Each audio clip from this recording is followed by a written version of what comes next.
काशीराम को समझना है तो बचपन से जाना पड़ेगा। काशीराम के जन्म और उस बाबा की भविष्यवाणी को समझना पड़ेगा। पंजाब का रोपड़ जिला, वहां पर एक छोटा सा गांव है खवासपुर, जिसे कुछ सरकारी कागजों में पीरथीपुर बुंगा भी कहते हैं। यह एक ऐसा गांव था जहां किसी भी इंसान की पहचान उसके नाम से नहीं बल्कि उसकी जाति से होती थी। कौन बड़ा है, कौन छोटा, किसे इज्जत मिलेगी, किसे नहीं, यह सब बच्चे के पैदा होते ही तय होने लगता था। उसी गांव में 15 मार्च साल 1934 को एक बच्चे का जन्म हुआ। गांव के पुराने लोग और कुछ पुरानी चली आ रही कहानियां कहती हैं कि उनके पैदा होने से पहले ही गांव के एक बाबा ने कहा था कि इस घर में जो लड़का आएगा वो बहुत नाम कमाएगा, इतिहास बदल देगा। बुजुर्गों ने उसी बाबा के नाम पर बच्चे का नाम रखा कांशीराम। उस समय शायद ही किसी ने सोचा होगा कि यह बच्चा एक दिन पूरे देश की राजनीति को उलट पुलट कर रख देगा। उनका परिवार जो है वो रामदसिया सिख समाज से था। यह वो समाज था जो बरसों से छुआछूत और भेदभाव का दर्द झेल रहा था। कहने को तो परिवार ने सिख धर्म अपनाया था, लेकिन जमीन पर हकीकत नहीं बदली थी। गांवों में जाति का पहरा अभी भी उतना ही कड़ा था। कौन किसके साथ बैठेगा, किसके घर जाएगा, किस बर्तन में पानी पिएगा, ये सब पहले से तय था। मगर उनका परिवार बाकी गरीब परिवारों से थोड़ी बेहतर स्थिति में था।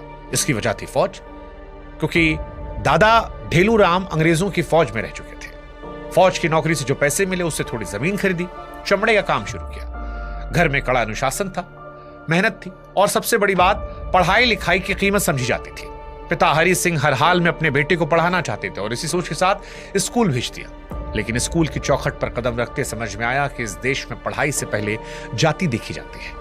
गरीब समाज के बच्चों को बाकी बच्चों से अलग बैठाया जाता था। उनके पीने का मटका भी अलग था।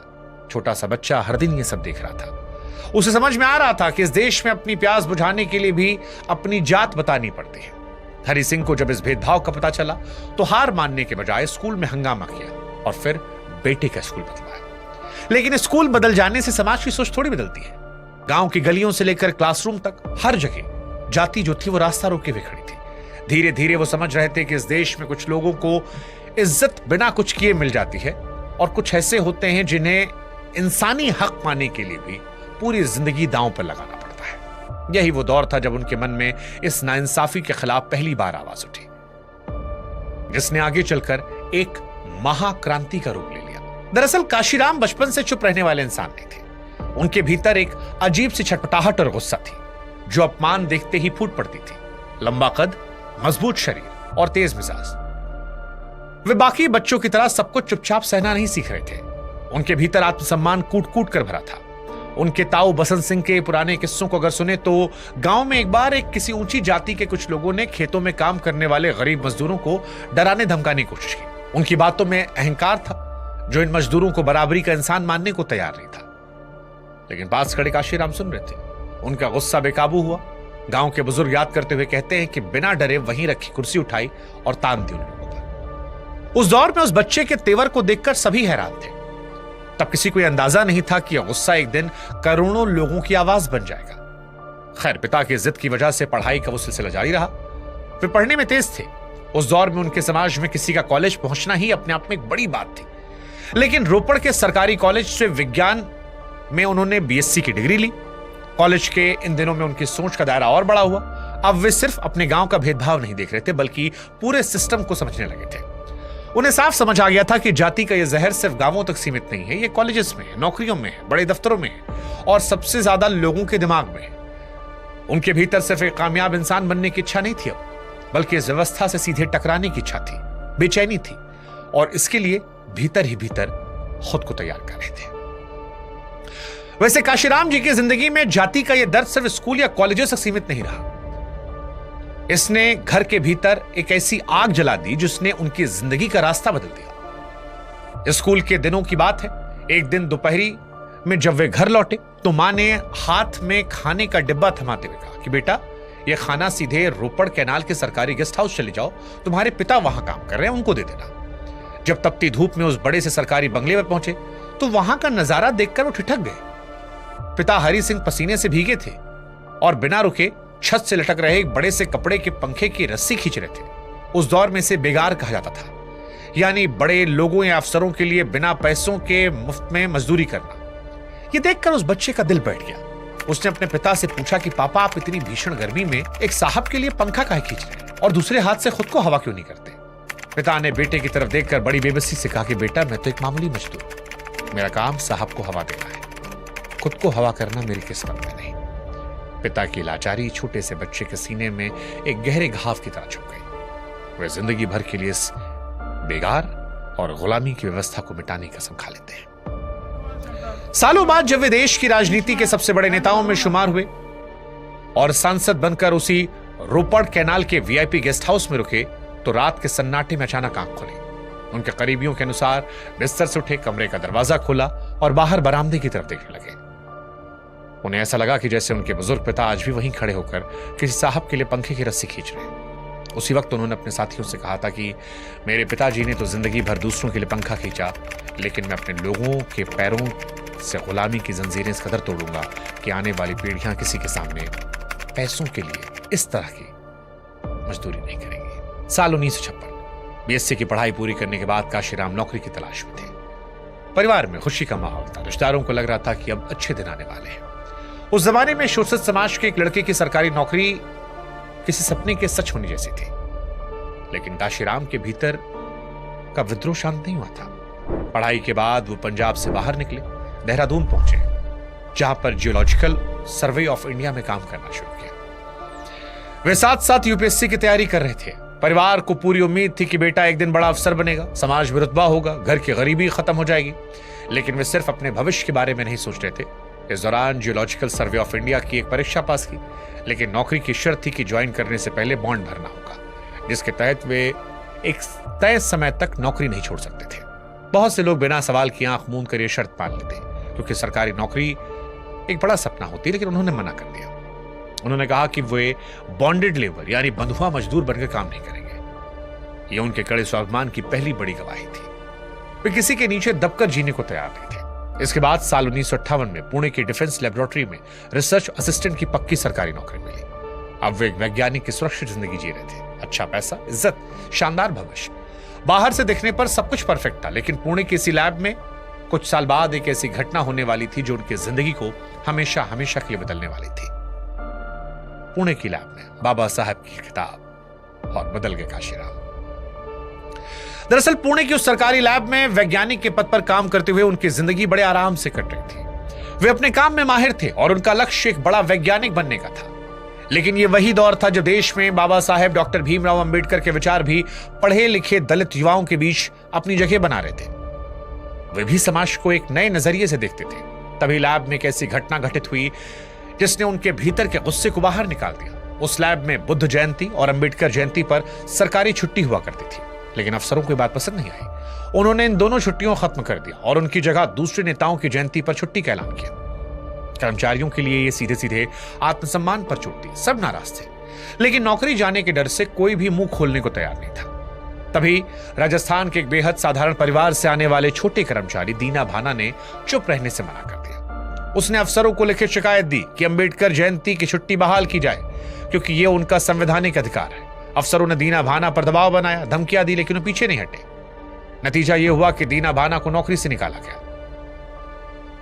वे ये सब कुछ बहुत करीब से देख रहे थे। जाति के नाम पर होने वाला रोज रोज का यह व्यवहार उन्हें मानसिक उत्पीड़न जैसा लग रहा था, और यही वो पल था जहां कायदों के बीच घिरा वैज्ञानिक सिर्फ एक कर्मचारी नहीं रहा, बल्कि उसके भीतर का आंदोलनकारी भी जागने लगा। उन्होंने दीना भाना का साथ देने का फैसला किया, बाकी कर्मचारियों को इकट्ठा करना शुरू किया, रैलियां आयोजित की, अफसरों के खिलाफ आवाज उठाई। मामला इतना बढ़ा कि तत्कालीन रक्षा मंत्री यशवंत राव चौहान तक पहुंचा। जांच बैठी और आखिरकार दीना भाना को उनकी नौकरी वापस मिली।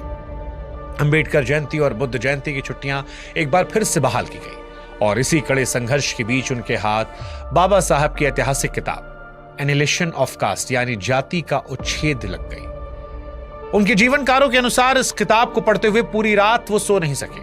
उस रात उनके भीतर के वैज्ञानिक का हमेशा हमेशा के लिए खात्मा हो गया, और उन्हें समझ में आया कि लैब में केमिकल का प्रयोग करने ज्यादा इस देश की सामाजिक व्यवस्था को बदलना है। और यहीं से एक नए काशीराम की शुरुआत हुई। इससे पहले कि इस कहानी को हम आगे बढ़ाएं, हमारी आपसे गुजारिश है कि अगर अब तक आपने कहानी का आनंद लिया है तो हमारे व्हाट्सएप चैनल से भी जुड़िएगा। ऐसी अनगिनत कहानियां हम आपको सुनाते रहते हैं, और अगर आप जुड़ेंगे तो हमें अच्छा लगेगा। लिंक हमने व्हाट्सएप का डिस्क्रिप्शन में कमेंट सेक्शन में दे रखा है। आपके लिए स्कैनर भी लगा दिया है, मोबाइल फोन से आप चाहें तो स्कैन कर सकते हैं, या व्हाट्सएप पर भी आप सर्च कर लेंगे शुभांकर मिश्रा तो आपको हमारा व्हाट्सएप चैनल मिल जाएगा ब्लूटेक हुआ। उम्मीद करते हैं कि आप जुड़ेंगे हमारे साथ। अब इस कहानी में आगे बढ़ते हैं। ये जो दीना भाना वाला किस्सा हुआ, इसने उन्हें एक नई राह दिखाई। उन्हें समझ में आया कि पढ़े लिखे लोग अपनी नौकरी पाकर अपनी सुख सुविधाओं में लग जाते हैं, लेकिन समाज की लड़ाई से मुंह मोड़ लेते हैं। वे इस ढर्रे को बदलना चाहते थे। वे पुणे में युवाओं कर्मचारियों के साथ बैठकें करने लगे। बाबा साहेब के विचारों पर चर्चा होने लगी। लेकिन वे जितना इस आंदोलन की तरफ खिंच रहे थे, उतना परिवार दूर होता रहा था। साल 1964 में उन्होंने एक ऐसा फैसला लिया जिसने उनके पूरे परिवार के पैरों की जमीन खिसका दी। उन्होंने अपनी पक्की सरकारी नौकरी से इस्तीफा दिया। उस दौर में ऐसा करना पागलपन की पराकाष्ठा था, क्योंकि सरकारी नौकरी पूरे परिवार का इकलौता सहारा थी। नौकरी छोड़ने के बाद अपने परिवार को एक पत्र लिखा। उसमें साफ कहा कि अब कभी घर नहीं लौटूंगा, कभी शादी नहीं करूंगा और ना कोई निजी संपत्ति बनाऊंगा। अब से देश के करोड़ों गरीब लोग मेरा असली परिवार है। यह खबर सुनते घर में कोहराम मच गया। उनकी मां उन्हें समझाने खुद पुणे पहुंची, रोई बिलखी, लेकिन काशीराम का फैसला पत्थर की लकीर था। मां को हार कर वापस लौटना पड़ा और हमेशा के लिए एक रोता हुआ इंतजार पीछे छूट गया। इस घटना के बाद मान्यवर सगी बहनों की शादियों तक में नहीं गए। हद तो तब हो गई जब उनकी एक बहन की अचानक मौत हुई। तब भी वे बेलखते परिवार को ढांढस बधाने गांव नहीं पहुंचे। यहां तक कि जब उनके पिता हरि सिंह अपनी आखिरी सांसें गिन रहे थे, पूरा परिवार बड़े बेटे का रास्ता देख रहा था, वापस नहीं लौटे। उनके छोटे भाई ने पिता को मुखाग्नि दी। उन्होंने परिवार के हर रिश्ते की कुर्बानी इसलिए दी क्योंकि उन्होंने तय किया था कि अगर समाज को जगाना है तो खुद को पूरी तरह मिटाना पड़ेगा। बहुजन आंदोलन के इतिहास में मान्यवर के उस खत को 24 पन्नों का खत कहा जाता है। वो कोई आम चिट्ठी नहीं थी, एक सन्यासी का ऐलान था जिसने उनके निजी जीवन को मिटाया था। उन्होंने उस पत्र में मुख्य रूप से 3 बड़ी भीष्म प्रतिज्ञाएं लिखी थी। पहली प्रतिज्ञा, अब जीवन में कभी अपने गांव नहीं जाएंगे, पारिवारिक बंधनों से खुद को आजाद करते हैं। दूसरी कसम कि जीवन भर कुंवारे रहेंगे, कभी अपना घर या वंश आगे नहीं बढ़ाएंगे। तीसरी प्रतिज्ञा, जो सबसे कड़ी थी, कि इस दुनिया में कभी अपने नाम पर कोई जमीन, संपत्ति या बैंक बैलेंस नहीं बनाएंगे। उनका एक एक पैसा सिर्फ समाज के आंदोलन में काम आएगा। मां को संबोधित करते हुए लिखा कि आपने मुझे पाल पोस कर सिर्फ एक परिवार की भलाई के लिए बड़ा किया था, लेकिन मेरा ये शरीर, मेरी ये सांसें उन करोड़ों शोषित समाज की धरोहर है जो सदियों से अंधेरे और जिल्लत की जिंदगी जी रहे हैं। मान्यवर ने इन प्रतिज्ञाओं को सिर्फ लिखा नहीं, बल्कि अपनी आखिरी सांस तक निभा कर दिखाया। इस त्याग ने उन्हें एक आम इंसान से उठकर महाक्रांति में बदल दिया था। खैर, नौकरी और परिवार सब कुछ छोड़ देने के बाद उनके पास न रहने का ठिकाना था, न जेब में पैसे। वे पुराने झोले में कुछ किताबें और पर्चे लेकर साइकिल से एक दफ्तर से दूसरे दफ्तर चक्कर काटने लगे। उनका मानना था कि जो लोग पढ़ लिखकर सरकारी बाबू या अफसर बने हैं, वे समाज की ताकत हैं, लेकिन अपनी सुख सुविधाओं में खोकर अपनी जड़ों को भूल चुके हैं। वे अक्सर कहते कि पढ़ा लिखा समाज सबसे ज्यादा अपने समाज को धोखा देता है, इसलिए सबसे पहले इसी तबके को उसकी जिम्मेदारी याद दिलानी होगी। इसी सोच के साथ मेहनत शुरू की और 6 दिसंबर 1978 को बामसेफ की स्थापना कर दी गई। बामसेफ कोई राजनीतिक दल नहीं था, सरकारी कर्मचारियों का एक मजबूत नेटवर्क था। उनकी कार्यशैली सबसे जुदा थी। वे ट्रेनों के जनरल डिब्बों में सफर करते, छोटे छोटे कमरों में बैठ के करते, घंटों लोगों को समझाते। उनकी मीटिंग में हमेशा एक लोहे का पुराना बक्सा रहता जिसमें महापुरुषों की तस्वीरें, किताबें होती। जहां भी जाते इन तस्वीरों को निकाल कर सजाते और समाज को उसका इतिहास याद दिलाते। इसी दौर में 1982 में उन्होंने अपनी मशहूर किताब लिखी, द चमचा एज। इसमें उन्होंने पूना पैक्ट के बाद उभरे उन दलित नेताओं को चमचा कहकर उनकी कड़ी आलोचना की जो बड़ी बड़ी पार्टियों के हाथों कठपुतली बने थे और अपने समाज का सौदा कर रहे थे। उन्होंने इस किताब में 2 टूक लिखा कि चमचा वो नेता है जो शोषित समाज में पैदा तो होता है, लेकिन वफादारी शोषकों के प्रति निभाता है। मान्यवर का साफ कहना था कि जब तक हमारा समाज अपने खुद के पैरों पर खड़ा होकर स्वतंत्र नेतृत्व नहीं चुनेगा, तब तक ये चमचे हमें सिर्फ एक वोट बैंक बनाकर रखेंगे। इस किताब ने पूरे आंदोलन को एक नई वैचारिक दिशा दे दी और क्रांति का एक मजबूत आधार तय कर दिया। सालों के संघर्ष के बाद धीरे धीरे उनका आंदोलन रंग लाने लगा। बामसेफ कर्मचारियों की बड़ी ताकत बन गया, लेकिन वो जानते थे कि सिर्फ दफ्तरों के लोगों से हुकूमत नहीं बदली जाती।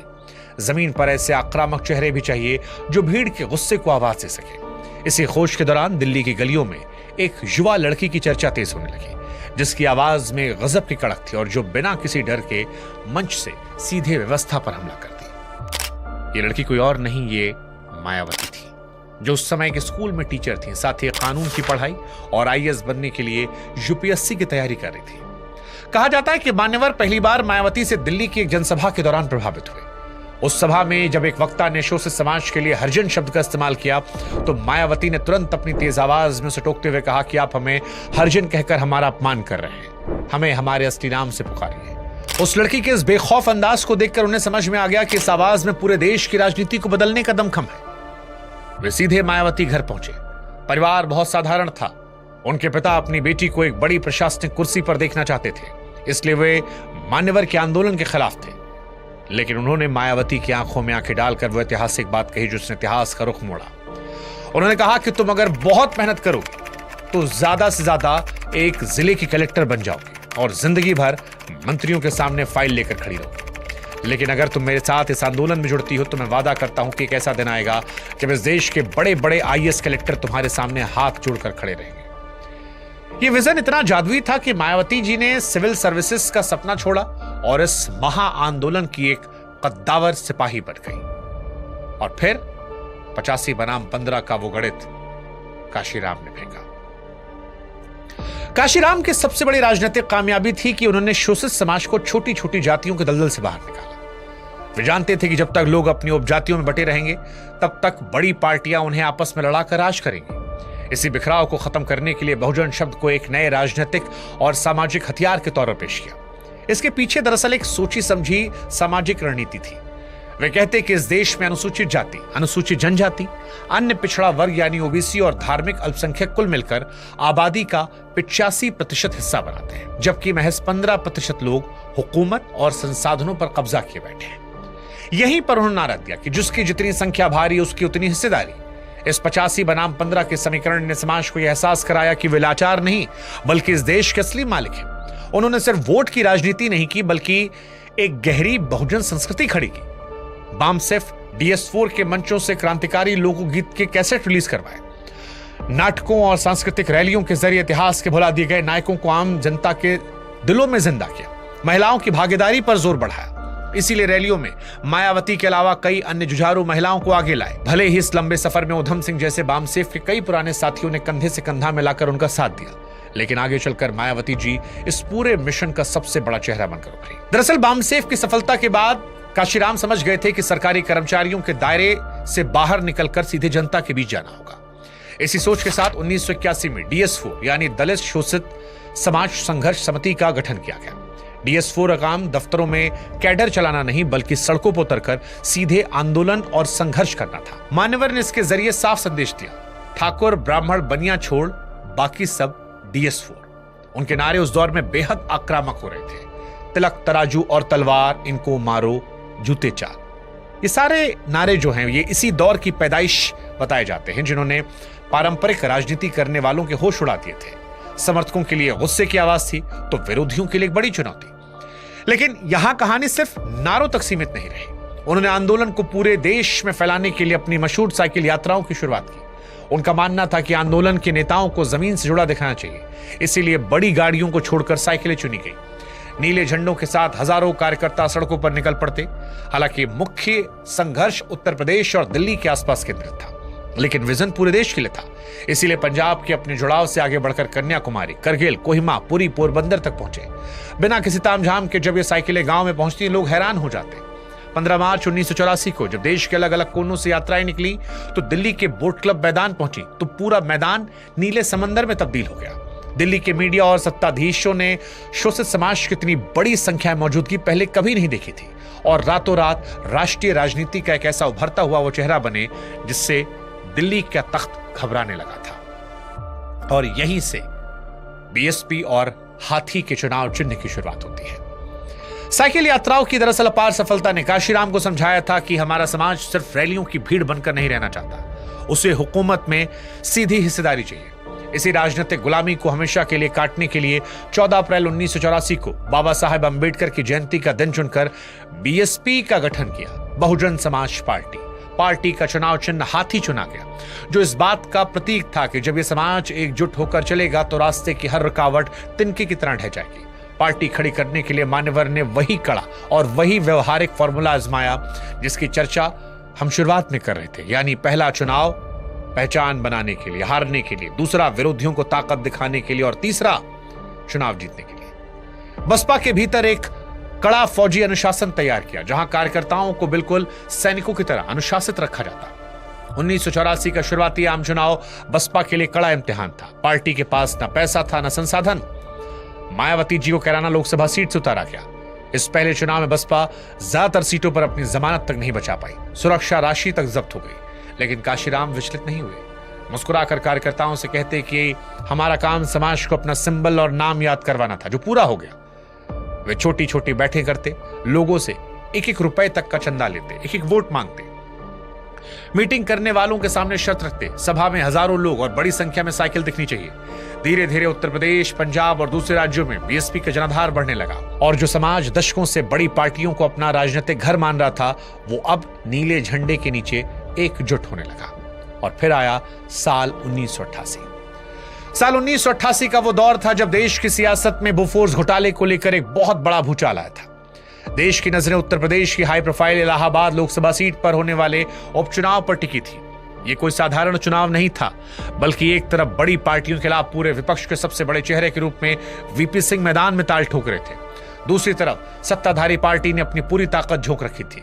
देश के तमाम बड़े राजनीतिक पंडित मान रहे थे कि यह लड़ाई सिर्फ दो बड़े चेहरों के बीच की है। तभी पैरों में हवाई चप्पल पहने मान्यवर ने खुद इलाहाबाद की जमीन पर उतरकर पर्चा दाखिल किया और इस मुकाबले को त्रिकोणीय बनाया।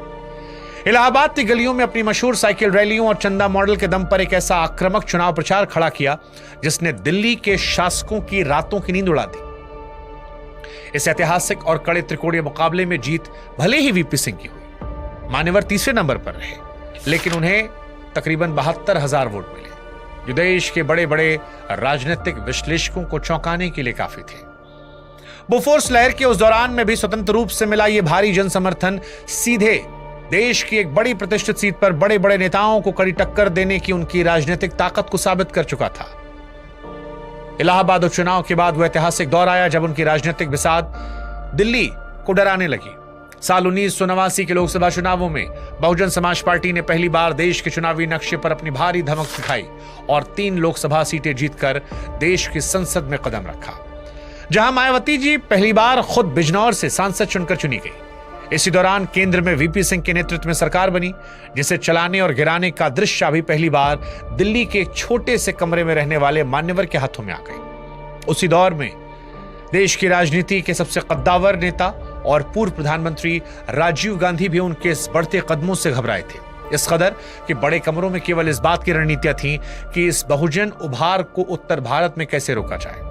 ये वो दौर था जब दिखाया गया कि उनका समाज सिर्फ रैलियों में ताली बजाने वाली भीड़ नहीं, बल्कि दिल्ली के तख्त पर बैठे प्रधानमंत्री की किस्मत तय करने वाला देश का सबसे बड़ा किंग मेकर बन गया। और फिर हुआ, मिले मुलायम काशीराम।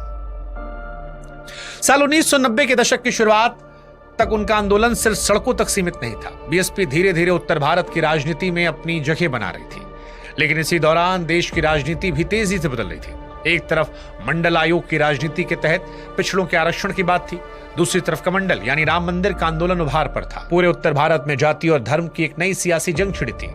इसी बीच में मान्यवर ने बहुत ही चालाकी से इस दौर को भांपा। मंडल और कमंडल दोनों को एक सिक्के के दो पहलू करार दिया और कहा कि यह बहुजन समाज को आपस में बांटने की चाल है। उन्होंने नारा दिया कि बनवाद को करेंगे पस्त, ओबीसी दलित होंगे एकजुट। 1991 के चुनावों में भाजपा बड़ी तेजी से उभरी। उत्तर प्रदेश में उसका प्रभाव लगातार बढ़ रहा था, लेकिन 92 में बाबरी मस्जिद गिरने के बाद हालात बदल गए। भाजपा के खिलाफ बाकी सभी दल एक साथ आने लगे। वे समझ गए कि अगर भाजपा के रथ को रोकना है तो पिछड़ी जातियों और दलितों को साथ आना होगा, और यहीं से शुरू हुआ उस दौर की सबसे चर्चित राजनीतिक साझेदारी, समाजवादी पार्टी और बीएसपी गठबंधन। एक तरफ मुलायम सिंह यादव थे, दूसरी तरफ काशीराम मायावती। 1993 के उत्तर प्रदेश के विधानसभा चुनावों में दोनों साथ आए। मुलायम सिंह यादव के साथ मिलकर खुद इटावा से राजनीतिक जीत दर्ज की संसद पहुंचे।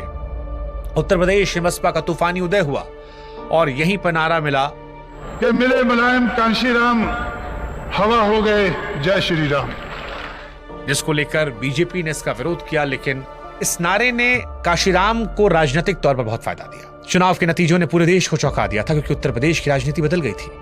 सपा और बसपा ने मिलकर सरकार बनाई थी, और वो भाजपा जो राम मंदिर आंदोलन के तहत आज भी सरकार बनाए बैठी है, वो बाबरी मस्जिद विध्वंस के बाद भी उत्तर प्रदेश में सरकार नहीं बना पाई। शुरुआत में गठबंधन हालांकि ऐतिहासिक था, लेकिन सरकार चलाने के दौरान धीरे धीरे टकराव बढ़े, तनाव बढ़े, भीतर की दरारें इतनी बढ़ी कि 1995 आते आते उन्हें लग गया कि मुलायम सिंह के साथ चलना मुश्किल है।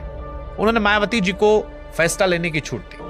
फिर जून 1995 में उत्तर प्रदेश की राजनीति में वो हुआ जिसने पूरे देश को हिलाकर रख दिया। मायावती जी ने सरकार समर्थन वापस लिया, जिसके बाद लखनऊ के स्टेट गेस्ट हाउस से बसपा नेताओं और मायावती जी के साथ हिंसा और बदसलूकी हुई, जिसे बाद में गेस्ट हाउस कांड नाम दिया गया।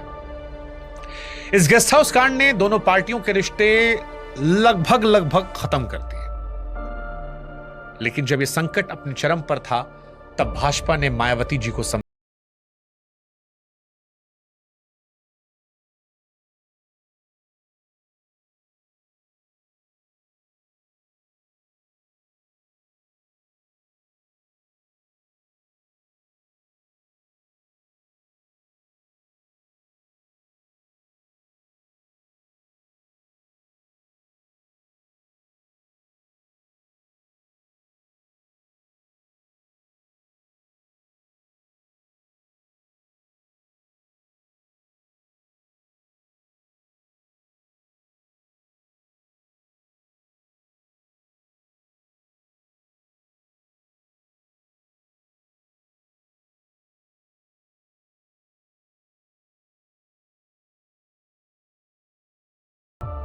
राजनीतिक गलियारों और समकालीन चर्चाओं की माने तो यह कहा जाता है कि देश की कुछ बड़ी पार्टियों ने मिलकर उन्हें भारत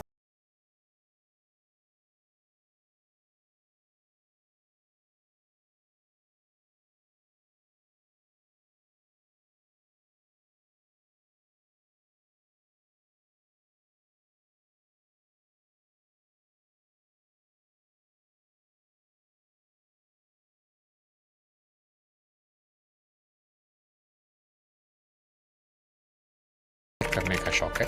मेरा मकसद अपने लोगों को राष्ट्रपति भवन का याचक बनाना नहीं,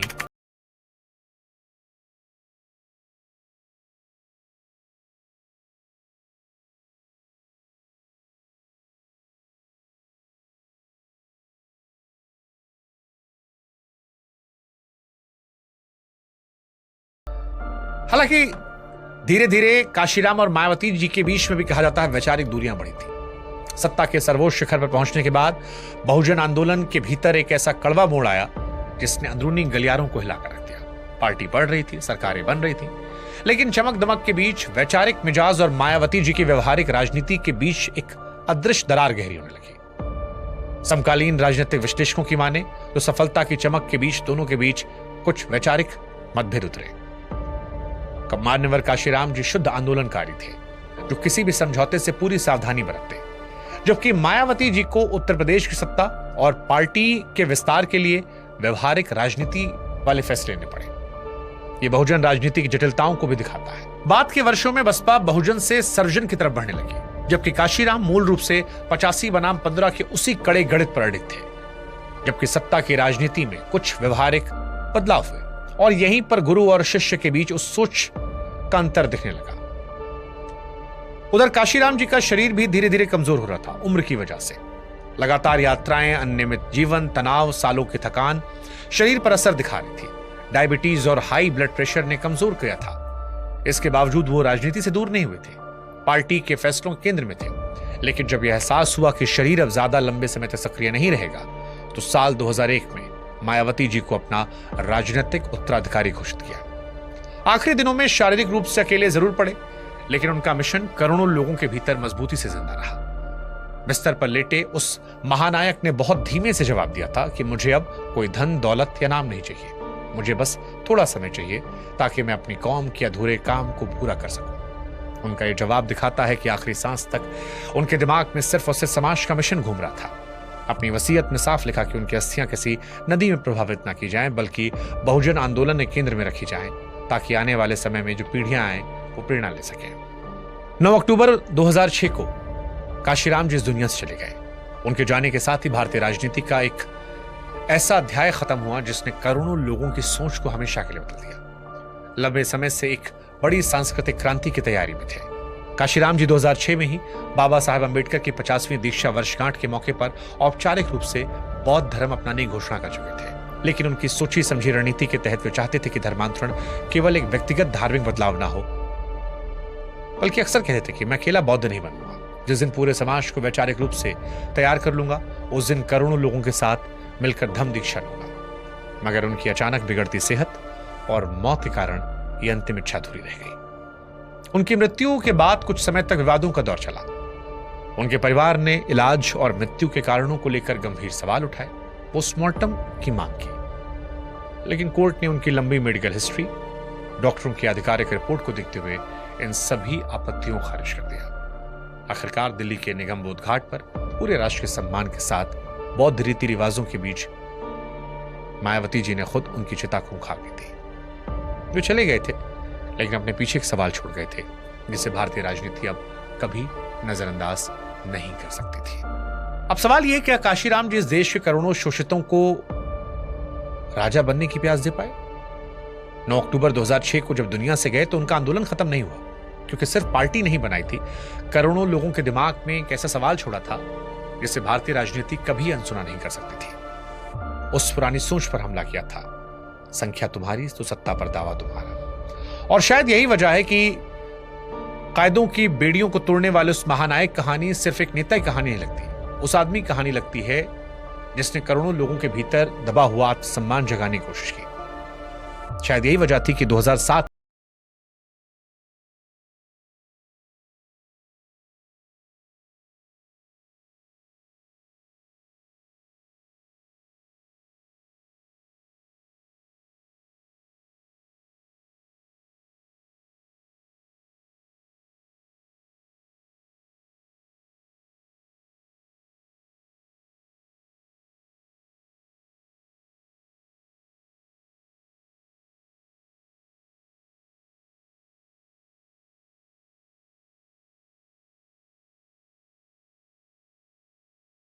राम ने अपने समाज को सिर्फ अधिकार मांगना नहीं बल्कि हुकूमत, सत्ता मांगना सिखाया। जो रणनीति बनाई थी, पहला चुनाव हारो, फिर हराने जाओ और फिर सरकार बनाओ, वो सपना पूरा हुआ। और आज भी शायद वो अलग अलग राजनीतिक पार्टियों में दिखाई पड़ता है। आज भी जब कोई हिस्सेदारी और प्रतिनिधित्व की बात करता है तो वो आवाजें आती हैं कि राज कोई देता नहीं, राज लिया आता है। समाज को राजा नहीं बनाया, बल्कि